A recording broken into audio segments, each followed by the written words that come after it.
Là tout à l'heure, quand on visitait, on a vu une rosalie des Alpes. Ouais, donc c'est fabuleux en fait, c'est dingue. Dès que vous laissez de l'espace, la nature a horreur du vide et prend l'espace que vous lui laissez et il se passe des choses de fou quoi. Voilà, donc ça on a la chance de le voir et de pouvoir essayer de diffuser notre émerveillement.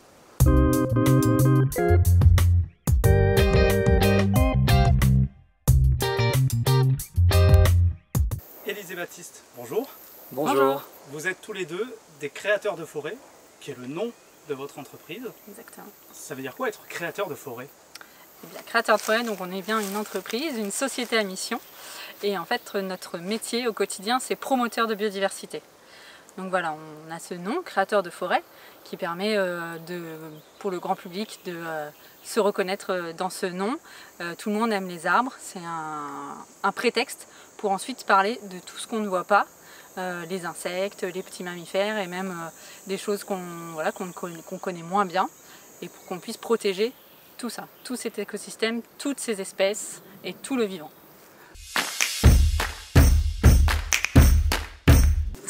Ça c'est tout seul, la forêt. Et même je pense que si on veut préserver les forêts, avant de toucher peut-être à construire des projets, à mon avis l'idéal c'est de conserver déjà l'existant, de préserver nos belles forêts. Nous, on est plus un acteur d'action. La meilleure manière de préserver la nature, c'est sûrement la non-gestion, de lui foutre la paix. Nous, notre métier est d'agir sur des terrains plutôt abîmés. Derrière nous, on est sur un de nos premiers projets où on avait un écosystème qui était dégradé. Et comme un promoteur de biodiversité, on rassemble différents corps de métier pour faire de l'action, c'est-à-dire planter des arbres, chercher des tuteurs, du paillage, des protections. Et on va, via cette action, attirer beaucoup de gens. Donc, grâce à cette action de préservation et de construction, mettre en place beaucoup d'actions de sensibilisation. Et pour se faire sortir de ces projets de terre, on va faire recours à des financements, on va chercher des financements auprès de particuliers et d'entreprises. Et ce qui nous aide, nous, beaucoup à sensibiliser, à raconter des histoires, à essayer d'émerveiller aussi les gens. Donc oui, pour préserver la nature, je pense surtout qu'il faut la laisser tranquille. Et parfois, il y a des endroits où agir peut être les conditions d'un accélérateur pour le retour du vivant. Nous, c'est notre métier. On est dans un monde d'action. On agit tout en disant que la meilleure manière de préserver la nature, c'est surtout de la comprendre, de la laisser tranquille, de la laisser vivre, de lui laisser son temps long et de lui foutre la paix. On a des sensibilités différentes avec Baptiste, on n'a pas forcément le même parcours initial. En tout cas, pour tous les deux, c'est des reconversions. Donc on était dans des métiers plutôt avec des bonnes situations. Moi, je travaillais dans le monde de l'automobile. Baptiste dans le monde de l'assurance. Voilà, on avait des bons postes et c'était vraiment un choix de se réorienter et d'aller plus vers des métiers de transition écologique et en particulier la préservation de la biodiversité. Quand je dis qu'on n'a pas les mêmes parcours, Baptiste c'est plus quelque chose de l'enfance qui lui est revenu. Tu as grandi en campagne charentaise, c'est quelque chose, voilà, il a toujours été apiculteur, ramasser les champignons. Moi c'est un autre parcours, c'est plutôt quelque chose qui est venu petit à petit, qui s'est construit par les lectures, les rencontres, des événements et un changement de mode de consommation. Donc c'est intéressant aussi d'avoir ces deux profils parce qu'on peut voir que peu importe d'où on part au départ sur la connaissance de la nature, sur ces aspects-là, on peut agir, faire quelque chose et moi je trouve qu'on apprend assez vite aussi sur la nature. Donc voilà, c'est intéressant et passionnant d'en apprendre tous les jours. En fait, on fait partie de cette génération qui a su en cours de route qu'il se passait quelque chose. On a tous les deux entre 34 et 40 ans. En fait, on fait partie de cette génération qui a pris à un moment donné la prise de conscience en pleine tronche. Nous devons passer en mode urgence pour faire face à la crise climatique. La bataille pour le maintien de l'objectif de 1,5 degré sera gagnée ou perdue au cours de cette décennie. Et nous sommes loin d'être sur la bonne voie. Notre planète s'est déjà réchauffée d'environ 1,2 degré. Les conséquences sont dévastatrices. Maintenant que je sais, qu'est-ce que je fais? Est-ce que je continue à travailler, à vivre comme si il ne se passait rien alors que c'est pas vrai? En fait, on fait partie des gens qui se sont dit maintenant que je sais, je vais trouver un moyen à mon niveau avec ce que je sais faire pour agir. Là j'entendais dernièrement, il y a un Français actif sur 2 qui souhaite changer de métier dans les 2 ans à venir. Donc on n'est pas du tout des illuminés, on fait juste partie de ce mouvement.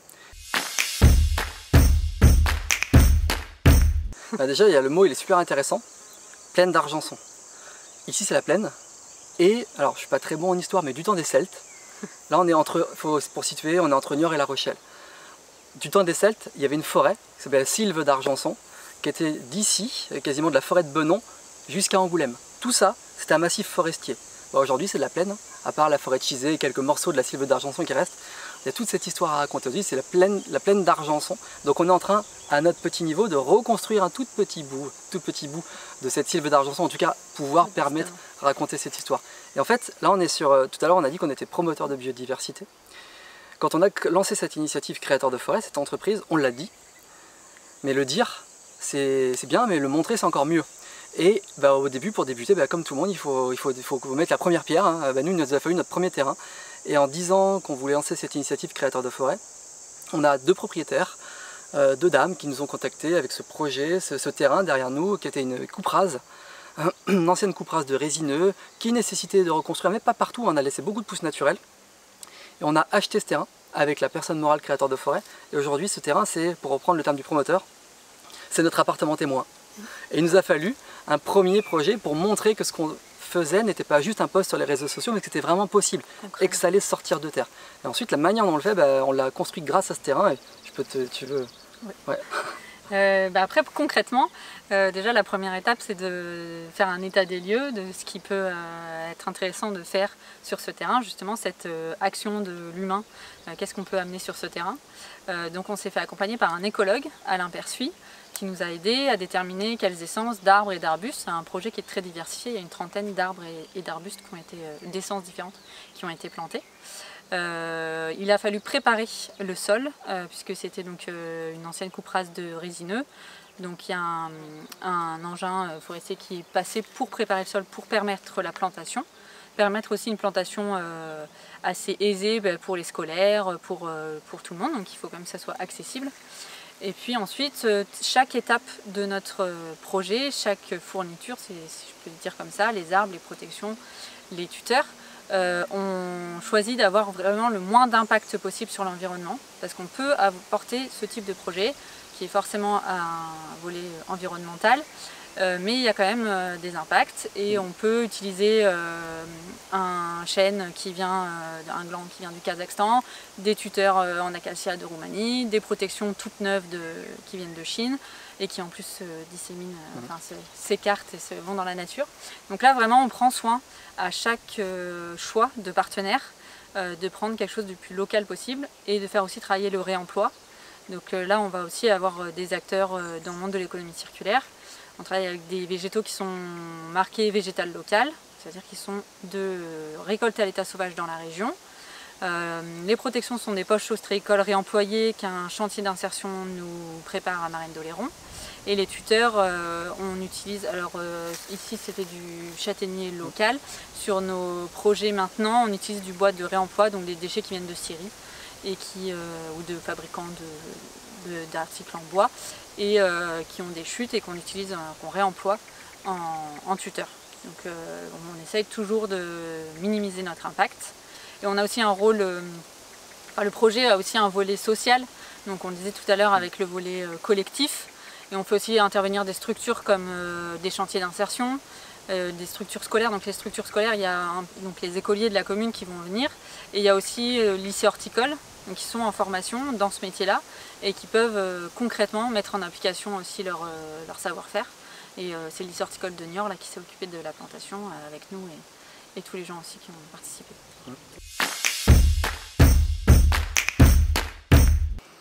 Alors la biodiversité, elle était là.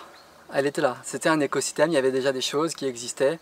Elle est là encore plus. Aujourd'hui, on constate, nous, on se gargarise de tout ce qui bouge, tout ce qui vole, tout ce qui pique, tout ce qui...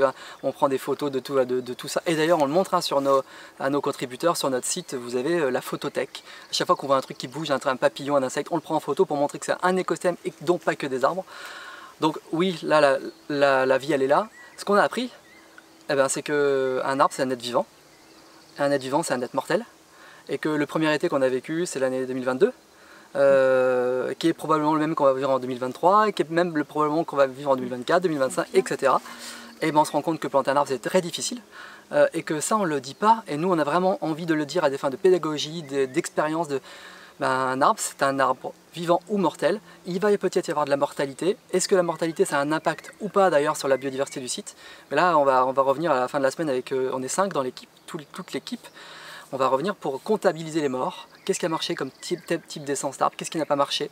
Est-ce qu'il y a combien d'arbres qu'on a plantés qui ont fonctionné? Combien de pousses, enfin essayer de voir ce qui pousse naturellement. À des fins de pédagogie, c'est souvent que vous voyez sur les réseaux sociaux, il y a plein de planteurs d'arbres. Et c'est super, il faut le faire. Hein. Nous, aussi, heureusement qu'il y a plein d'acteurs comme ça. Mais jamais on explique qu'un arbre, potentiellement, il y a 20-30% de mortalité. Mais on veut le dire aussi aux gens. Et donc, on se sert aussi de ce lieu comme un peu d'expérimentation pédagogique.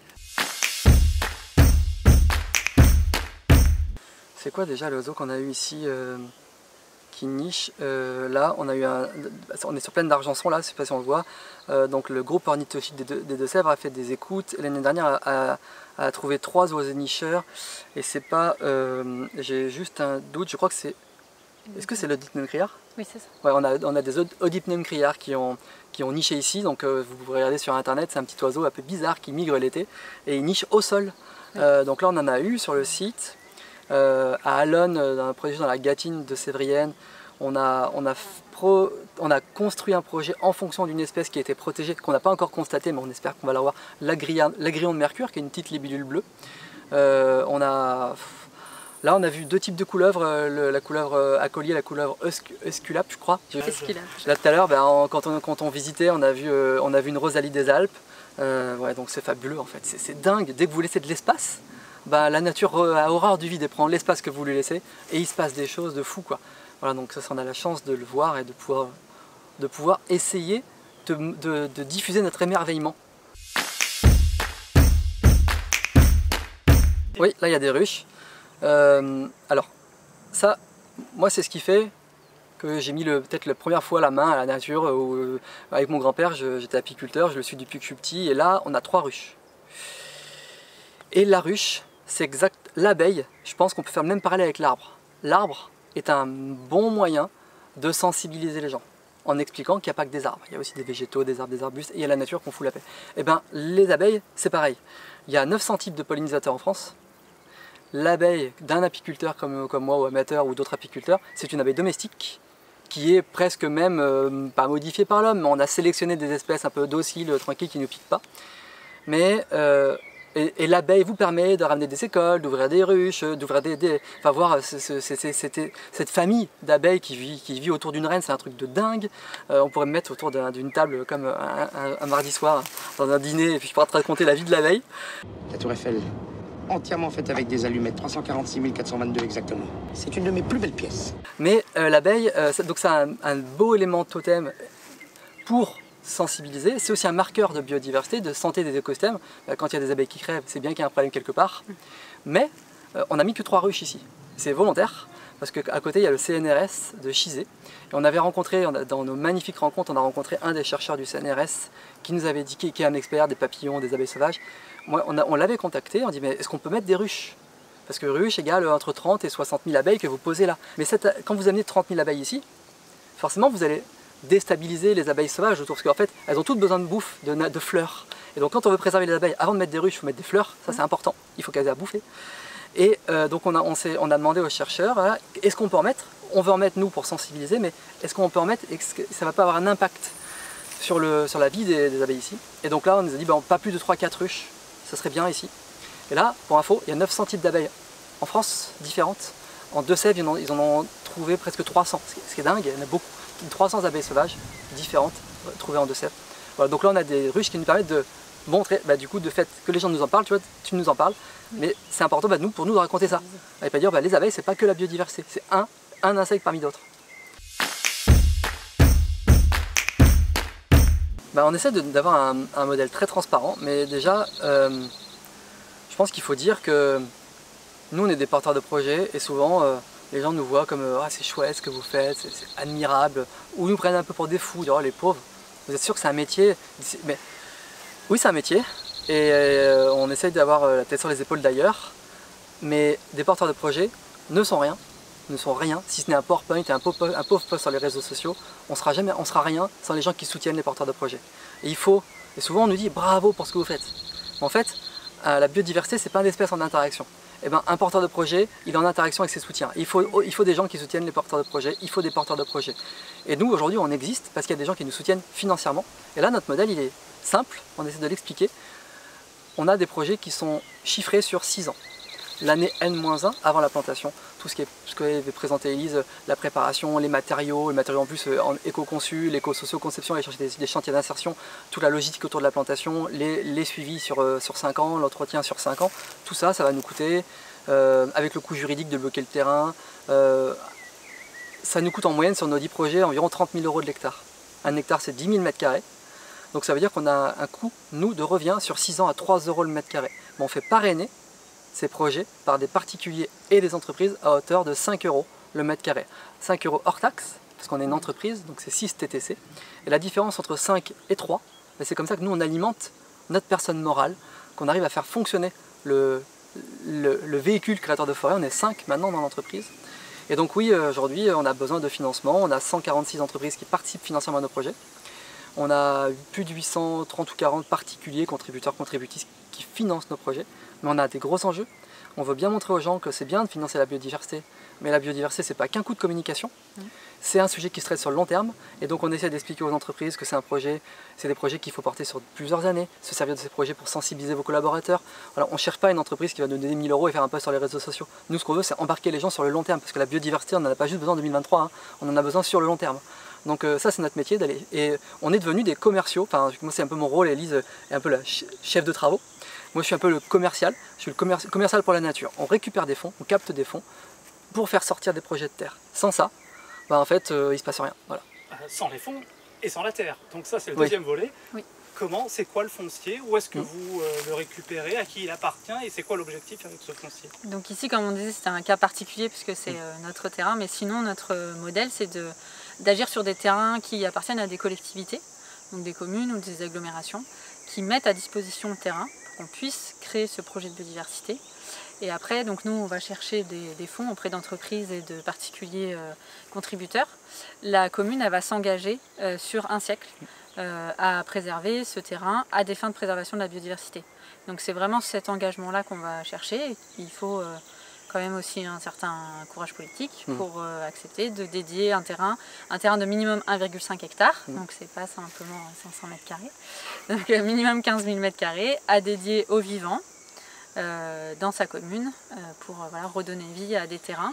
On l'a dit un peu tout à l'heure, mais les terrains qu'on affectionne particulièrement, c'est où il y a un intérêt à ce que l'humain intervienne, et donc des anciennes stations d'épuration, des anciennes décharges de déchets inertes, des zones de captage d'eau potable. Ça, c'est des anciennes coupes rases. C'est des zones qu'on affectionne particulièrement, et on a notamment un gros projet en Dordogne pour l'hiver prochain, un gros projet pour nous, 6 hectares, où c'est une ancienne coupe rase. Et donc là, le souhait, c'est vraiment de ramener de la diversité, de ramener un écosystème forestier. Et puis il y a beaucoup de choses là-bas intéressantes. Il y a une mare, il va y avoir un cheminement. Enfin, on peut vraiment, sur 6 hectares, on peut mener différentes actions. Donc on va avoir la diversité des actions qui vont emmener plein de diversité. Et ce projet, tout à l'heure tu nous posais la question, est-ce qu'il faut planter? Bah là, le projet en Dordogne, pour nous, il est hyper intéressant parce qu'il nous permet de montrer que non, pas tout le temps. 60 000 m², il faut se rendre compte de la surface que c'est une coupe rase. Mais coupe rase ne dit pas forcément lieu dégradé. En fait, des fois, des coupes rases, vous avez juste à laisser faire et tout va reprendre. Sauf que là-bas, c'est des coupes rases très mécanisées. Très mécanisées. Et en fait, la richesse d'une forêt, c'est presque pas les arbres, c'est surtout le sol. Et une coupe rase très mécanisée, bah, le sol est quasiment mort, quoi. Donc ça nécessite par endroit de reconstruire, mais là-bas, 60 000 m², on plante que 3000 arbres. Il y a toute une partie en régénérescence naturelle où là-bas on a du châtaignier qui reprend tout seul, sans notre intervention. Chênes, il y a des chênes, il y a des endroits où ça pousse tout seul, et on va intervenir finalement sur peut-être la moitié du terrain. Il y a un endroit qu'il faut vraiment reconstruire, donc là c'est là l'intérêt de notre intervention. 3000 arbres sur 60 000 m², c'est un arbre tous les 20 m² là-bas si on fait au mètre carré. On ne plante pas beaucoup d'arbres finalement, mais on en plante, et ça nous permet de bloquer ce terrain de 6 hectares pendant un siècle. Mais là-bas, il y a une mare, il y a de la régénérescence naturelle. Donc voilà, c'est... Enrichissement de l'existant, enfin, ouais. On va vraiment avoir différentes actions. Pour moi, c'est que chacun a eu cette prise de conscience qu'il fait partie de la nature. On en fait partie, on en dépend, on est vraiment inclus dedans. Et je pense que notre métier de créateur de forêt, si je devais le décrire en 2040, ça serait peut-être un mot différent, peut-être gardienne de la nature. Et de pouvoir visiter tous ces terrains, montrer tout ce qu'on a pu mettre en place et tout ce qu'il est encore possible de faire. Et voilà, c'est continuer à s'émerveiller, surtout l'émerveillement, qui est très important. Moi je souhaite qu'en 2040 on soit ringards. Ouais. Des acteurs comme nous, on soit ringards. Qu'en fait il y en ait plein partout comme nous. Et ça serait vraiment une chouette réussite. On a réussi. Je veux dire, voilà, le modèle. On dise, il y a tellement de projets qui sont portés comme ça que c'est bon, on a réussi, le vivant va mieux. Ça serait nice. En 2040, les gens ils vont peut-être accepter ce qui pique, ce qui est pas beau, ce qui paraît sale. En fait, il n'y a rien de pas beau, il n'y a rien de sale dans la nature, mais avec peut-être une évolution de mentalité. Voilà, peut-être, je sais pas, je me rends pas compte, mais s'il y en avait 20 ou 30% de notre territoire qui était plutôt tranquille, voilà, et puis on garde nous 70% du territoire pour pouvoir continuer à vivre notre vie d'humain. Mais à 2040, franchement, si on est ringard, s'il y a plein de gens comme nous, c'est vraiment bon signe, je crois. Et c'est à portée de main parce que quand on est là et qu'on entend les oiseaux, qu'on voit la verdure partout, il n'y a personne pour dire qu'on n'a pas envie de ça en vrai. C'est trop cool. Il faut juste être là, il n'y a pas de mots en fait. Merci beaucoup à tous les deux. Merci. Merci.